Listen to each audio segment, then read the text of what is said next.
Tonight marks the start of the Alameda County Fair. It is part of a tradition that some say is threatened. This year, funding for county fairs throughout California was left out of the state budget. KTVU's Ken Pritchett is live now in Pleasanton with what's at stake. Ken. Well, the Alameda County Fair is run by a nonprofit which says it generates enough revenue that it doesn't need the state. But some say the network of county fairs here in California is at risk for a lack of funding. Fairs that generate millions of dollars in state revenue. The roller coasters, a midway filled with rides, and a hot dog wrapped in a pickle and fried. All of the things you find at a big-time fair, and the Alameda County Fair is just that, and it's solidly in the black. Our fair generates income that is put right back into the facility for our community.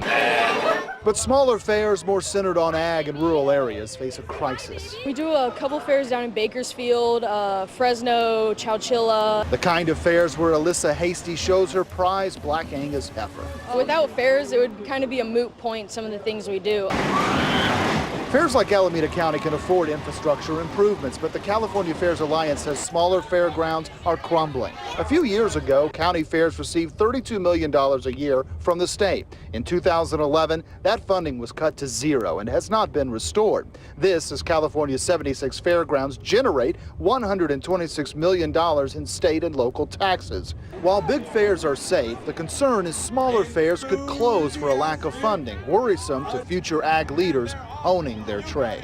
But with the little ones closing off, that means the communities are going to be taking a hit. It's just not really the same without those small town, homey county fairs for us to do our thing.